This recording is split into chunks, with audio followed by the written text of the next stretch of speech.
This week I've been hearing a lot of talk about Quinn Priester and him being sent back down to AAA and how he pitched here in the major leagues, which, wasn't great. But this conversation kind of came out of the expectations that were set for Quinn Priester the whole way back in 2020. In 2019, he was drafted, didn't get to pitch very much.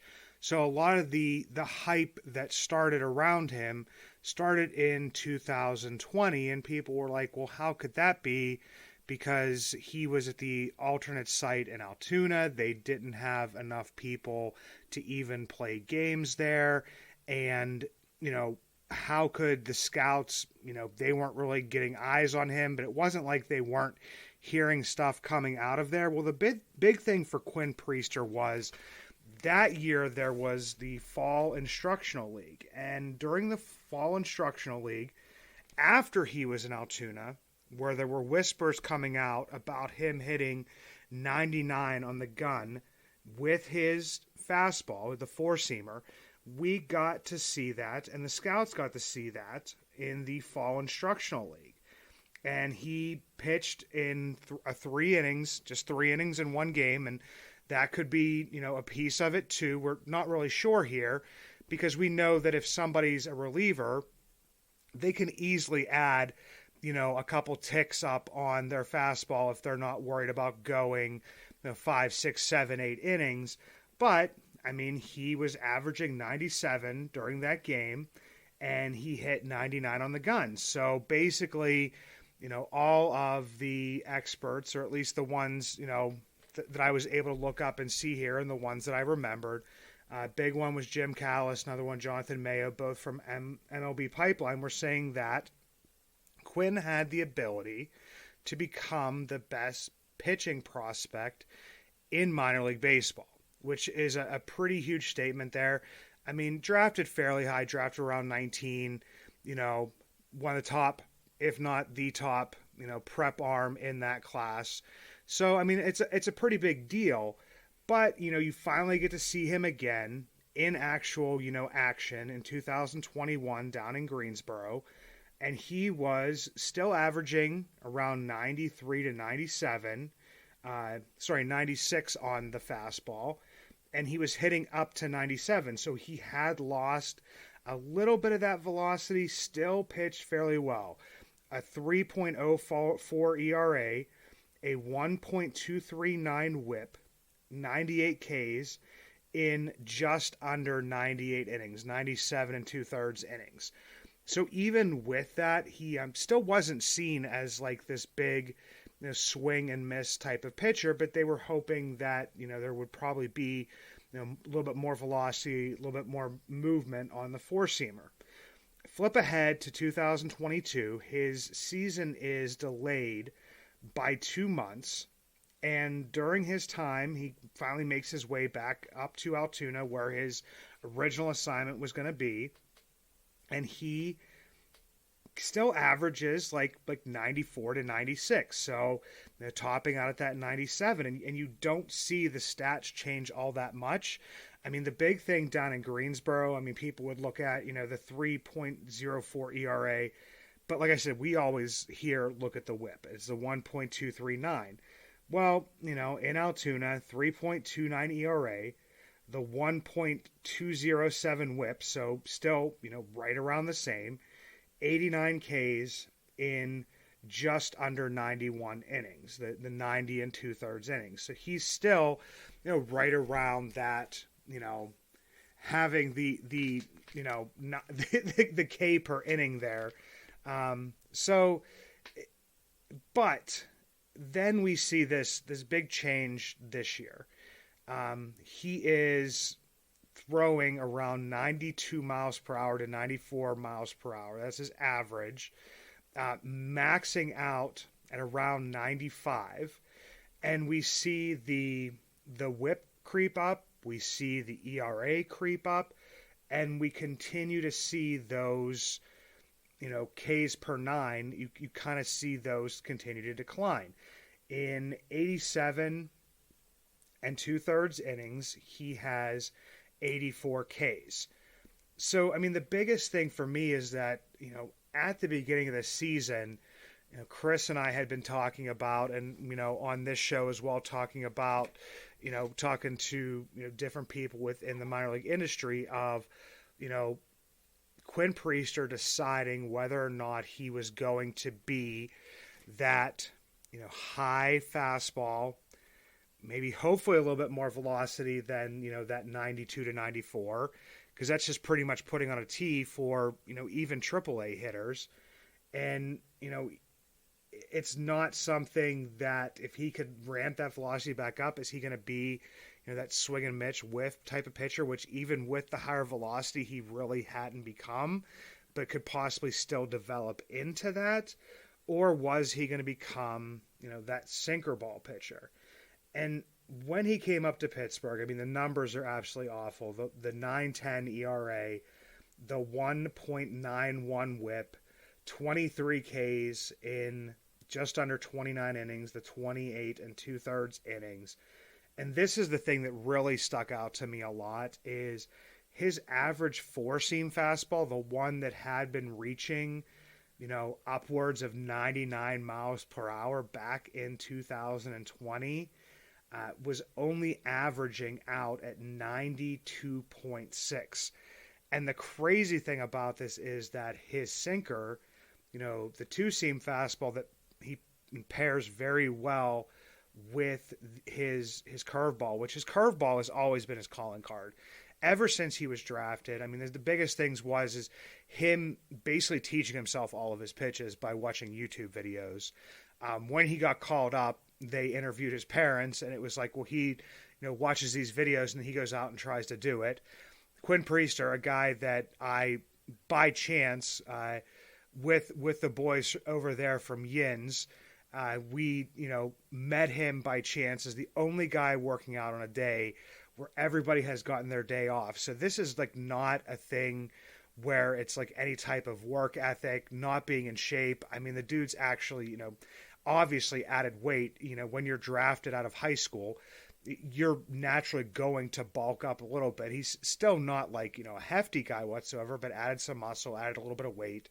So it's kind of strange to me that, as this happens. So it's the same thing with, I mean, I know this is the minor league show, but hearing all this stuff about Roansy Contreras, Luis Ortiz, all of these guys losing their velocity and saying that it's mostly mechanical. Well, as guys go through changes, you can do stuff different mechanically, but I mean, as you're adding weight, as you're maturing, I mean, this isn't usually the time you lose velocity on your fastball. Maybe it's the mechanical thing where he can only control it if he throws it, that many miles per hour as opposed to the 99. But I mean, it has to still be in there. Got called up early. Wasn't somebody I think I'd even put out there, either on Twitter or on the show, the regular Bucs in the Basement feed, that, I would be surprised if Quinn Priester got more than just a, cup of coffee, the Luis Ortiz treatment from last year of just, coming up, making a few starts and not having to do it now. And, whether that's good or that's bad, I mean, he's getting upwards of, the most innings he's ever pitched in, I guess would be a calendar year with, him pitching some innings in the Arizona Fall League back in 2021. So yeah, he's definitely getting up there in innings. So, I mean, this was like kind of like get him up, see what his stuff will do against, major league hitting. And, of course, people were calling for him to get called up. And then, his first three innings were like the perfect innings, and the sinker was working well.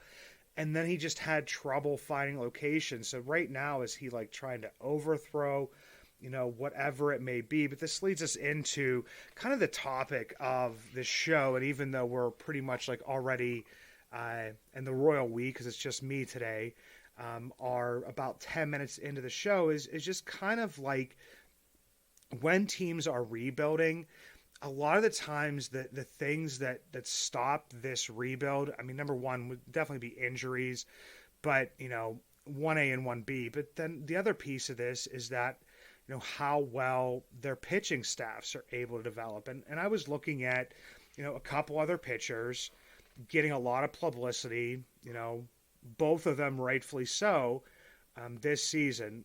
One I'm going to look at, aside from Quinn Priester, would be Jared Jones.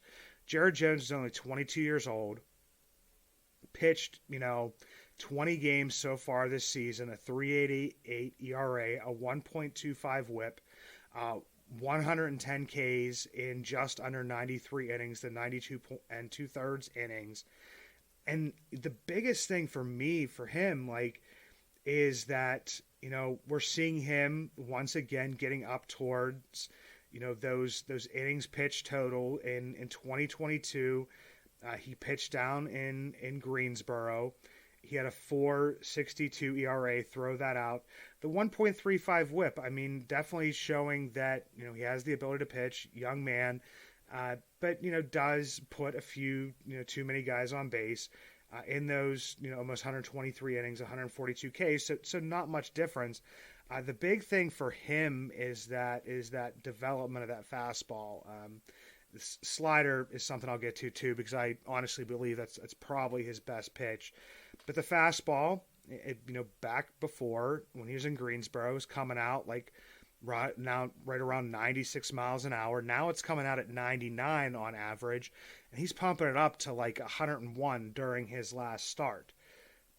But, the things that you look at when you are following these people and you're following people on Twitter and stuff like that, obviously they're going to put out, the good stuff. You only have so many characters, but it just kind of seems okay, in his last start on August 16th, he had 9 Ks.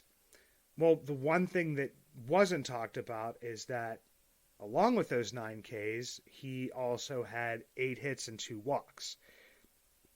Going back to that whip, that's almost a whip of 2. Even. He gave up 3 runs. So, kind of losing a little bit of that control, getting hit a little bit hard. And just wanted to look that, over his last 3 starts, he actually has a 2.00 whip. So it's kind of started to, I don't know if the arm's getting worn out, pitching this many innings. Not sure if he's a guy that, would be consideration for the Arizona Fall League. They do in the minor leagues a lot of times get to spread their starts out a little bit more, just because, they play 6 games in a row. A lot of times, I've seen guys, they'll do the start on Tuesday and then get a start on Sunday. The start on Sundays is usually a little bit more limited, maybe even almost like a piggyback type start, but you can spread out those starts a little bit more. I know that the Major League team needs innings, and, Jones is a name that rightfully so has been brought up, and I agree that he's had been doing really, really good things, and there are still positive things to come about from it. I could maybe see him being that cup of coffee guy, like Ortiz was, like I expected from Priester, where you get a couple of those starts. And just because I'm saying this, he'll probably get called up for a start either before this is this gets to your ears, or before I'm finished recording, it'll be announced that he's coming up. But I wouldn't, really expect a lot. His pitches will work in the majors, but we kind of see that he's even struggling in AAA as of late. So, maybe this is a thing where he gets up, and it may still just be a cup of coffee, even like Priester's was with, I think, like I said, with those, 28 innings pitched. But for me, it's I kind of almost would just like to see him maybe work it out down there, get some seasoning down there, maybe, not pitch as much, take a month off, get a little bit in the Arizona Fall League, and then maybe get started again. But we also don't know other guys. There's probably a bunch of guys that, could be considered for that as well. Guys that have had their season shortened due to injury, guys that, maybe have not pitched as many innings. I'm thinking maybe like a Braxton Ashcraft, maybe down there in Altoona. Could be an Arizona Fall League guy, but it's kind of getting a little bit off topic. But when you see this stuff come out, and it's just like a lot of people look and they're like, oh, he had 9 innings. So, it must have been like a really great start. And I mean, it was a good start. And, we saw a lot of good things from him during that. But I mean, you can't just ignore, the pattern that's been happening over the last three starts and one that continued during this start. And obviously, the other guy grabbing, everybody's attention. I mean, we got beat writers traveling down, to Bradenton, for the weekend, and just to see him, or just to see him pitch and stuff. So, I mean, this is Paul Skenes. 2 innings pitched so far between Bradenton and the FCL. Looks like he's, going to get another look in Bradenton here. May have already gotten it by the time, once again, that you listen to this. But 2 innings pitched, 3 Ks, 1 hit, 0 earned runs. The one thing I looked at, like during the most recent start, I think it was 16 pitches, 10 strikes, and it's just a number that just kind of stuck out to me, and it means absolutely, like, really means nothing, but it's just one of the numbers that stuck out to me beyond the, what we already knew he was going to do, the 101 mile per hour fastball. Like, he should dominate these guys. I mean, I've heard and I've read and talked to people and stuff, and they would say, like, a conference like the SEC would be comparable to, at least high A, if not double A ball. So he should be striking these guys out. But the biggest thing I saw from him was the zone contact. So anytime that the ball is in the zone contact was 100%. So, I mean, yes, he's a great pitcher, and that's not going to diminish this, but I mean, getting strikeouts on balls that are outside the zone, the sliders, you're going to have to be working on, tunneling with the sinker, with a changeup, with different things, just so you can disguise that more. So, I mean, he's done exactly what we expected him to do. If he didn't do that, it'd be something I would be shocked of. But another thing that came out, during the time of people being there and talking to him, and I mean, I'm not talking about the Livy Dunn stuff. I mean, honestly, could care less who he's dating. Very beautiful young girl, very popular, young girl, I guess, on Twitter, Instagram, something. I mean, she's got money, and I did read somewhere that she doesn't like to go to school. Like, she does all her work from home now or something. But beyond that, it is the stuff of, him being, allowed to hit, within the Pirate system, because a lot of people know this and probably already know this by now. He was a catcher, a designated hitter, along with being a relief pitcher out at Air Force. And, in 2021, he had 220 plate appearances, slash line of 410, 486, 697, 11 home runs. One thing that kind of sticks out to me there, though, is he had 45 Ks and 22 base on balls. A lot of times you see players that, are good college hitters. You'll see that reverse, or at least a little bit close together. And the other year that he did, 2022, only had 182 plate appearances, slash 314, 412, 634, 13 home runs, 40 Ks, 21 base on balls. So once again, just a little bit, lopsided in that area. And I just wanted to say something about this, is that it's not to degrade the conference that he's in. It's not saying that a good hitter or a good player can't come out of there.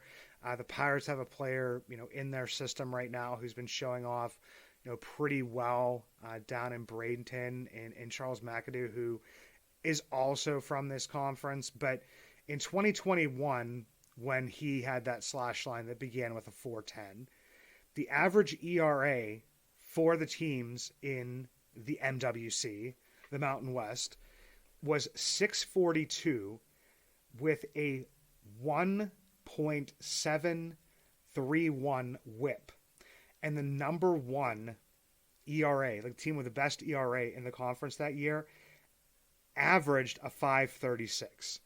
In 2022, when his average dropped, down to 3.14, still striking out a decent amount, the ERA in that conference, the average ERA, was right around there at a 6.48. Whip was right around the same at a 1.710. And the best team had a 5.10 ERA. And both years, a team in that conference had an ERA, a team ERA, over 9. So the pitching in that conference is not stellar. I mean, to say the least. Just in comparison's sake, in the SEC, where Skenes pitched last year, the average ERA was a full point lower than the best year for the Mountain West at a 5.41. The whip was a 1.443, and there were 8 teams in the conference with an ERA below 5, and there were 6 teams with a whip below 1.400. So just looking at that, I mean, there's no way that, the hitting and everything would be the same. So, I mean, it's definitely a talking point, but I mean, if he's a hitter, I mean, I've seen stuff out there that, he would have been drafted somewhere in the first, 3 rounds or whatever. Well, it's more like the 3 to 5 range, kind of in my opinion. Like, not saying he's a bad hitter, but I mean, this is not like a guy who was, pitching and lighting, hitting and, pitching in the SEC and lighting it up from both sides, of the plate. So there's something, to really think about. And this kind of leads me to, rebuilds that are built on pitching. And the Pirates, and with any rebuild, I mean, pitching can put you over the top of that. And I have 3 examples here, and 2 examples are kind of like where pitching has fallen short and how it has, almost sent these teams that, were supposed to be at the end of their rebuilds, possibly back into I wouldn't know if it would be a full-on rebuild, but at least a retool. The first one of those is the Kansas City Royals. And the Kansas City Royals famously in 2018 had 4 picks in the first round, with 3 of those being comp picks. Took Brady Singer, and then with the comp picks, they took Daniel Lynch, Jackson Cower, and Chris Bubik. Also, in 2020, with their first overall pick, they took Asa Lacy. Now, Brady Singer has pitched so far in 90 games, has a little bit over 481 innings pitched. He has accumulated 6.8 WAR, a 4.26 ERA with a 1.304 whip. So this is something that possibly could, improve a little bit. Lynch has been worth 0.7 WAR in 51 games and just around 252 innings pitched. It's a 5.18 ERA and a 1.524 whip. Then you have Jackson Cower. Jackson Cower has a negative 2.5 WAR, a 9.83 ERA in 21 games and just under 58 innings pitched with a 2.133 whip. And then finally from that draft, there's, Chris Bubik. Right now, a 1.7 WAR, has pitched 325 innings in 70 games. He has a 3.85 ERA and a 1.520 whip. And as anybody that, follows the minor leagues, Asa Lacy has been injured pretty much off and on, mostly on, since he was drafted. And he has a total of 80 minor league innings over the past few years, a 7.09 ERA and a 1.713 whip. Currently on the 60-day IL from what I read right now. Definitely not great. So what is falling short there? I mean, we have all this pitching. Well, the Royals kind of went out and front-loaded that with a lot of first-round pick, comp picks, first-round pick, sprinkling in some players there. But we see them, pretty much vying for, one of the number 1 pick overall this year. And they were thinking that, that's coming out of that rebuild. Another team that did the same thing is the Detroit Tigers. And this one has been, injuries, has been, poor performance, whatever it may be.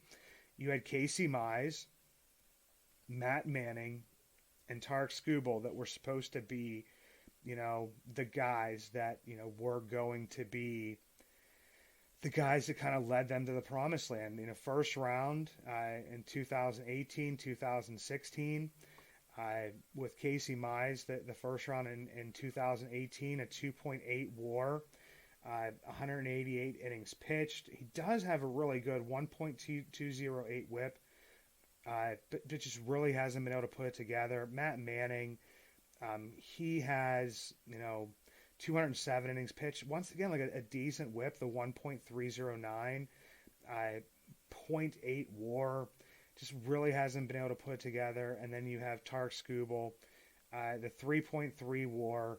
He's got the 4.16 ERA, the 1.207 whip. So it's not like that, they've been written off as much. Those ones have been like kind of like more injury related. So this one might be more of like a retool than a rebuild, but they thought that at this point in time with those pitchers, with the people they had brought in, that they would be a lot further along. So it's just showing that, rebuilds, won't work out guaranteed. And we've even seen it this year with injuries to, Brubaker, to Velasquez, to Mike Burrow, and, seeing Quinn come up and struggle. And the book isn't written on him yet, but it's also not a guarantee. So, like, out of the three guys I listed for the Pirates, I mean, you would hope that two of them would be able to make it. Definitely one. If one doesn't make it, then, goodness, then you're basically in a Royals type situation there. And, this rebuild's in definite trouble. But the last team I bring up a lot, when talking about rebuilds, and it's the Baltimore Orioles. And the Baltimore Orioles, in this year, one of the best records in baseball, just playing extremely well.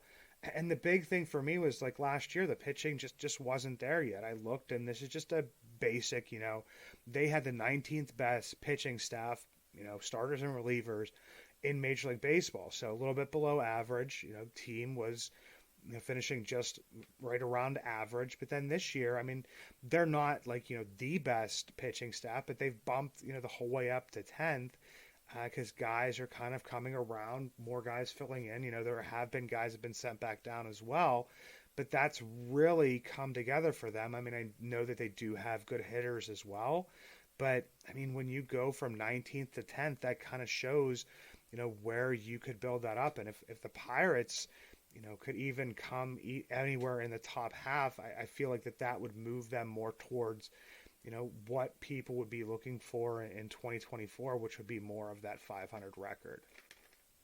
A pitcher of beer, a pitcher of beer, let's order another pitcher of beer. That pitcher of beer should come over here. I love that pitcher of beer. All right, guys, we're heading back down to the Pigeon Forge area, Tennessee, for this week's Brews section of the Minor League News and Brews. When me and the wife, we pulled into Johnson City, Tennessee, stopped at a nice little beer shop down there to get a couple of beers while the kids, were swimming in the hotel pool. Got one. I couldn't pass this up. It was from Johnson City Brewing.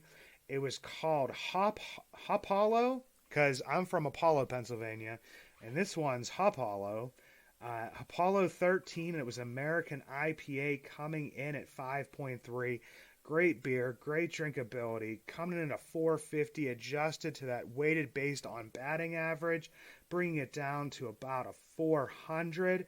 The other one was Dissolver Brewing, and that one was from North Carolina over in Asheville, which is actually, when you get down there, all of those places are pretty close together. And this was from Dissolver Brewing, the Thank You for Existing Kolsch. Had a cool little alien on the cover of it. I love, beer cans, the craft beers and stuff, just for coming up with these ideas. The Kolsch coming in at 4.8%. Give that a 425, knock that down to 375. And after we had taken in the Tennessee Smokies game, we went to Smoky Mountain Brewing, downtown Gatlinburg. Had myself the Abbey Pale Ale coming in at 5%. Give that a 425, down to a 375. I also had just a regular IPA, 6.2%. give that a 400 down to 350. I do know that the Smoky Mountain Brewing, they have a few different locations down there. We went to the Gatlinburg one for the views, had a great time down there, and I do have some more Gatlinburg Pigeon Forge brews to go over next week. But until then, let's go Indians, let's go Curve, let's go Hoppers, let's go Marauders, let's go Florida Complex League, let's go Dominican Suburb League, Pirates, the Black and the Gold.